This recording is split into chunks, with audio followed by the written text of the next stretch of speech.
नमस्कार, मैं हूं अंजू पंकज। खबरों की खबर में आपका स्वागत है। कुछ लोग कभी सुधर नहीं सकते, उनकी सोच, उनका एजेंडा कभी बदल ही नहीं सकता। वो अपनी कथनी और करनी से दूर विदेश में बैठकर तरह तरह की मनगढ़ंत झूठी कहानियां सोशल मीडिया पर परोस परोस कर अपनी जेबें भरते रहते हैं। पत्रकार होने के बावजूद इनका इस प्रोफेशन के एथिक्स से दूर दूर तक कोई लेना देना नहीं है। जनाब, ये लिबरल और फेक पत्रकार चंद डॉलर्स के लिए अपना ज़मीर बेचने से पहले एक बार भी नहीं सोचते। देश विरोधी एजेंडा चलाने के ही तो इन्हें पैसे मिलते हैं।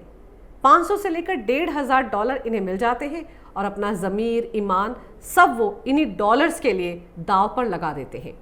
इनके झूठ से भरे एजेंडे की पोल बार बार खुल जाती है, लेकिन ये है कि बाजी नहीं आते।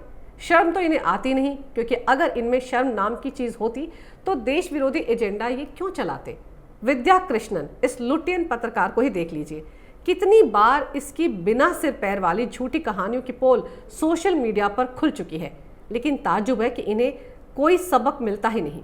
कई बार सोचती हूँ कि इन जैसे बेशर्म लुटियन पत्रकारों की बिरादरी के बारे में आपसे कभी कोई बात ना करूँ, लेकिन फिर लगता है कि बार बार ये लोग झूठ बोलते रहें, हमारे देश की छवि को खराब करते रहें और हम चुपचाप बैठे रहें, ये सोचकर कि इन जैसों पर वक्त बर्बाद करने की क्या ज़रूरत है। लेकिन नहीं, ये जितनी बार झूठ बोलेंगे हम उतनी बार इन फरेबियों की पोल खोलेंगे। विद्या कृष्णन झूठ का पुलिंदा है। मैं पहले भी इस पत्रकार के झूठ की पोल खोल चुकी हूँ, लेकिन ये आदतन झूठ और अफवाह फैलाने वाली पत्रकार है। इसकी वाहियात करतूतों की एक लंबी चौड़ी फेहरिस्त है, मगर आज मैं इसके एक ताज़ा तरीन झूठ के बारे में यहाँ आपसे बात करने जा रही हूँ। इस मोहतरमा ने लॉकडाउन 3 मई तक बढ़ाने के मोदी सरकार के फैसले पर कारवां नाम के एक मैगजीन के लिए एक लेख लिखा। इस लेख में इसने सीधे सीधे मोदी सरकार पर गंभीर आरोप लगाने की कोशिश की।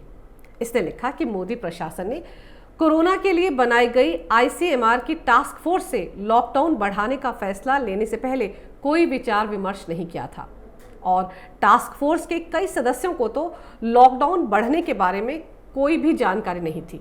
यानी मोहतरमा ने सीधे सीधे प्रधानमंत्री मोदी पर इस मामले में मनमानी करने का आरोप मढ़ दिया। ताज्जुब तो इस बात का है कि इस लेख में टास्क फोर्स के किसी सदस्य के नाम का कोई जिक्र नहीं था, और तो और इस रिपोर्ट में एक गुमनाम सदस्य के हवाले से ये तक दावा किया गया था कि इस फैसले से पहले कमेटी की पिछले हफ्ते कोई बैठक भी नहीं हुई है और सरकार के कई अहम फैसलों के बारे में इन सदस्यों को कोई जानकारी नहीं दी जाती। अब इस लुटियन पत्रकार से कोई ये पूछे कि सबसे पहले तो इस कमेटी के उस सदस्य का नाम तो बताओ जिसने तुम्हें ये तमाम जानकारी मुहैया करवाई। किसने तुम्हें बताया कि कमेटी की बैठक नहीं हुई? कौन है वो सदस्य जिसे कमेटी के फैसलों को लेकर जानकारी नहीं दी जाती? लेकिन इधर इस मोहतरमा ने चंद पैसों के लिए ये फर्जी लेख कारवां मैगजीन में छपवाया, तो वहीं दूसरी तरफ ICMR ने कारवां का नाम लिए बगैर ट्विटर पर जानकारी देकर इस पत्रकार की पूरी पोल खोल दी। ICMR ने ट्वीट किया जिसमें लिखा है, There is a media report which makes false claims about the COVID-19 task force.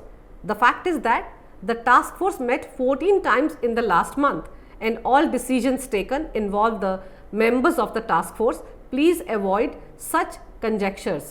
इस ट्वीट में दरअसल ICMR ने एक तरफ तो विद्या कृष्णन के दावे की पूरी तरह से हवा निकाल दी और इसमें साफ साफ लिखा कि कोविड-19 टास्क फोर्स की पिछले महीने 14 बार बैठकें हुई हैं और सभी फैसलों में टास्क फोर्स के सभी सदस्य शामिल रहे हैं। कृपया इस तरह की अटकलों से दूर रहें।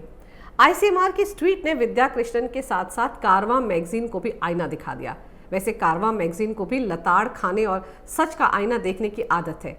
उसके लिए ये कोई पहला मामला नहीं है जहां उसे मुंह की खानी पड़ी हो। ये मैगजीन भी विद्या कृष्णन की तरह एक हैबिचुअल लायर है। देश के खिलाफ झूठी और बिना सिर पैर की कहानियां घड़ने का इनका एक लंबा चौड़ा इतिहास रहा है। आज के माहौल में जब देश एक मुश्किल दौर से गुजर रहा है, तब भी ये मैगजीन मोदी सरकार के खिलाफ दुष्प्रचार करने में लगी हुई है। कोरोना वायरस से देश एक बड़ी जंग लड़ रहा है और ये लिबरल पत्रकार अपने झूठे एजेंडे की लड़ाई लड़ रहे हैं। इन झूठे पत्रकारों की जमात अफवाहें फैलाकर लोगों को भ्रमित करने का खेल लगातार खेलती आ रही है। इनकी कोशिश यही है कि किसी भी तरीके से मोदी सरकार की कोशिशों को बट्टा लगाया जाए, उन पर झूठे आरोप लगाए जाएं ताकि इनकी फंडिंग जहां से हो रही है वहां से होती रहे, उसमें कहीं कोई रुकावट ना आए। देश के लोगों के बीच ऐसी अफवाहें फैलाई जाएं जिससे गलतफहमी पैदा हो जाए, भ्रम फैल जाए, झूठ फैलाया जाए, इनकी सोच का दायरा बस मोदी विरोध से शुरू होकर मोदी विरोध पर ही खत्म हो जाता है। आपको याद दिला दूं कि इसी मैगजीन का एक और देश विरोधी कारनामा, मार्च महीने में भी इसी मैगजीन ने एक लेख के जरिए मोदी सरकार पर कोरोना के सही आंकड़े छिपाने का आरोप भी लगाया था। तब भी विद्या कृष्णन घेरे में आ गई थी। दरअसल वो विवादित लेख भी इन्हीं मोहतरमा ने ही लिखा था। उस वक्त भी ICMR ने इनके देश विरोधी एजेंडे की पोल खोल कर रख दी थी, लेकिन ये लोग बाज आने वाले नहीं हैं। इनके लिए तो झूठ बोलना किसी फैशन स्टेटमेंट की तरह है। वैसे इस खेल में इनके और भी कई साथी हैं जो लगातार मोदी के खिलाफ मुद्दे तलाशते रहते हैं और देश के खिलाफ, बीजेपी के खिलाफ, बीजेपी शासित राज्यों के खिलाफ इनका प्रोपेगेंडा चलता रहता है। इन लुटिन पत्रकारों के नाम अलग अलग हो सकते हैं, लेकिन काम इन सब का एक जैसा ही है। पहले इन जनाब जिनका मैं जिक्र कर रही हूं, इनका ये ट्वीट देखिए। वैसे ये कोई बड़े पत्रकार नहीं है, टीवी चैनल्स में सांप बिच्छू दिखाने के एक्सपर्ट हैं, लेकिन सोशल मीडिया में झूठ फैलाने की वजह से हमेशा सुर्खियों में रहते हैं। ऐसे ही कई बेरोजगार पत्रकार हैं जिन्होंने लोकप्रियता का सबसे फूहड़ तरीका अख्तियार कर रखा है। हर बात पर मोदी को गाली दो और फेमस हो जाओ, चाहे इसके लिए झूठ ही क्यों ना बोलना पड़े। इनकी गिनती उसी जमात में होती है। इन्होंने लिखा, उत्तर प्रदेश के आगरा के जिला अस्पताल के आइसोलेशन वार्ड में पॉलीथीन के सहारे कोरोना से लड़ते डॉक्टर। फिर एक अखबार की कटिंग वाली ये तस्वीर भी इन्होंने ट्विटर पर शेयर की। उन्होंने बड़ी ही गंभीर समस्या की तरफ ध्यान खींचने की कोशिश की थी। इस ट्वीट के जरिए ये दावा किया कि योगी आदित्यनाथ के राज्य उत्तर प्रदेश के आगरा में जिला अस्पताल के आइसोलेशन वार्ड में डॉक्टर पॉलीथीन पहनकर कोरोना से जंग लड़ रहे हैं। साथ ही ये आरोप लगाने की कोशिश की कि देखो, योगी के राज में डॉक्टरों के पास अपने बचाव के लिए जरूरी PPE किट यानी पर्सनल प्रोटेक्शन इक्विपमेंट तक नहीं है। अब फेक न्यूज फैलाने वालों से और क्या उम्मीद की जा सकती है। इन्होंने पूरी खबर पढ़ी भी नहीं है और अफवाह फैला दी, लेकिन जल्दबाजी में दाव उल्टा पड़ गया। जो कुआं वो योगी सरकार के लिए खोद रहे थे, वो उसी में खुद गिर गए।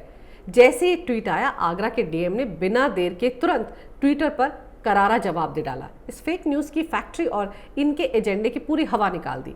आगरा के जिलाधिकारी ने उसी अखबार में छपी पूरी खबर को शेयर करते हुए ट्वीट किया, वही अखबार जिसकी कटिंग वाली तस्वीर इन महाशय ने अपने ट्विटर पर शेयर की थी। इस ट्वीट में DM साहब ने लिखा कि ICMR के निर्देशानुसार ड्यूटी डॉक्टर स्टाफ को N95 मास्क दस्ताने पहनना जरूरी है।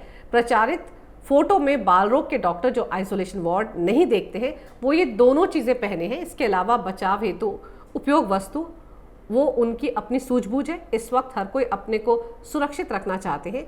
उन्होंने बाकायदा #TruthPlease भी लिखा है। DM साहब ने साफ साफ कह दिया, पत्रकारिता की आड़ में अफवाहें ना फैलाएं, लेकिन इस मोदी विरोधी गैंग को कुछ शर्म हो तो उन्हें पछतावा हो। चोरी पकड़ी गई तो कम से कम माफ़ी मांग लेते, लेकिन इनके अंदर इतना जहर भरा है कि इनकी बुद्धि और विवेक ने सच और झूठ का फर्क करना बंद कर दिया है। कामकाज नहीं है तो बैठे बैठे कोरोना के मौसम में भी अपनी दुकान बढ़ाते रहना चाहते हैं। मोदी विरोध की आग में ये कब देश विरोधी पत्रकारिता करने लग गए, शायद इसका आभास इन्हें खुद भी नहीं है। मोदी विरोध में तो ये पूरी लुटियन जमात इस कदर अंधी हो चुकी है कि वो किसी भी हद तक जाने को तैयार है।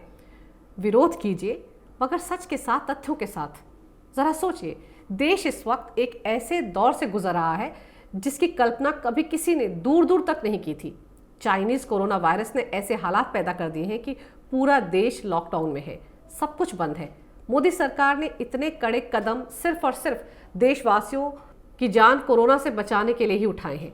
पूरी दुनिया उनके फैसलों से उनकी मुरीद हुई जा रही है, लेकिन अपने देश के खान मार्केट पत्रकार ये तारीफ हजम नहीं कर पा रहे हैं। भाई, मोदी की तारीफ सुनने या करने के पैसे तो इन्हें मिलते नहीं हैं, तो ये उनकी तारीफ क्यों सुनेंगे। तो ये लोग इस तरह का प्रोपेगेंडा चलाकर अपनी भड़ास निकाल रहे हैं। मैं फिर कहूँगी कि इस तरह के पत्रकारों से सावधान रहने की ज़रूरत है। इनके सच और एजेंडे को समझने की ज़रूरत है। ये क्या दिखा रहे हैं, किस मकसद से दिखा रहे हैं, ये जानने की कोशिश करने की ज़रूरत है। फिलहाल आप सबसे गुजारिश है कि लॉकडाउन का 100% पालन कीजिए। ये लॉकडाउन आपकी ज़िंदगी बचाने के लिए किया गया है, तो घर पर रहिए, अपनी ज़िंदगी बचाइए, अपने परिवार को सुरक्षित रखिए और अपने देश को भी सुरक्षित रखिए। अगर आपको मेरा ये वीडियो अच्छा लगे तो कृपया इसे लाइक करें, शेयर करें और हमारे चैनल को सब्सक्राइब करना ना भूलें। देखते रहिए कैपिटल TV।